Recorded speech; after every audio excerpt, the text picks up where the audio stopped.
అనుకున్నట్లే అయ్యింది, అనుకున్నంతా అయింది అని మాటలు షురూ చేశారు జనాలు. ఇందుకే ఏమనుకున్నారు, ఏమైందంటారా? శ్రీలీల అండ్ మీనాక్షిని కంపేర్ చేస్తూ జనాలు అనుకున్నంతా అయిందట. అదేంటో తెలుసుకోవాలని మీకు ఉందా? అయితే వాచ్ ది స్టోరీ. ఎప్పుడొచ్చామన్నది కాదన్నాయ్, బుల్లెట్ దిగిందా లేదా అని కాస్త మాస్గానే అంటున్నారు కిసిక్కి బ్యూటీ శ్రీలీల. అందం ఉంది, మంచి పర్ఫార్మర్ అనే పేరు కూడా ఉంది.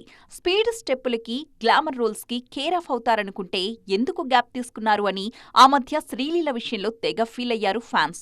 ఇండస్ట్రీలో ఉన్న టాప్ హీరోయిన్ల లక్షణాలన్నీ ఆమెలోనే చూసుకుంటారు వెల్ విషర్స్. ఇంత క్రేజ్ ఉన్న కెరియర్కి శ్రీలీల కామా ఎందుకు పెట్టారు అన్నది ఇప్పుడు అందరి డౌట్. మెడిసిన్లో ఈ ఇయర్ చాలా ఇంపార్టెంట్ కాబట్టి అక్కడ కాన్సన్ట్రేట్ చేయాల్సి వచ్చిందన్నది ఈ బ్యూటీ ఇచ్చిన స్టేట్మెంట్. చదువు కోసమైతే పర్లేదు కానీ ఫ్యూచర్లో ఇంతింత గ్యాప్ తీసుకోకండి అని సలహాలిస్తున్నారు ఫ్యాన్స్. లాస్ట్ ఇయర్ శ్రీలీల ఎంత బిజీగా ఉన్నారో ఈ ఏడాది మీనాక్షి కూడా అంతే హెక్టిక్ షెడ్యూల్స్ చేసుకున్నారు. ప్రతి 2 నెలలకి ఓసారి ఏదో ఒక సినిమాతో పలకరిస్తూనే ఉన్నారు మీనాక్షి. లక్కీ భాస్కర్లో చిన్న బాబుకి తల్లిగా నటించారు మీనాక్షి.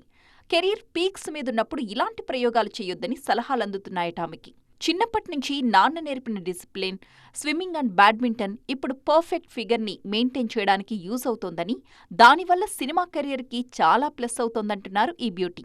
ఫ్యూచర్లో ఇలాంటి విషయాల్లో ఆచితూచి అడుగులు వేస్తానంటున్నారు మిస్ మీనాక్షి.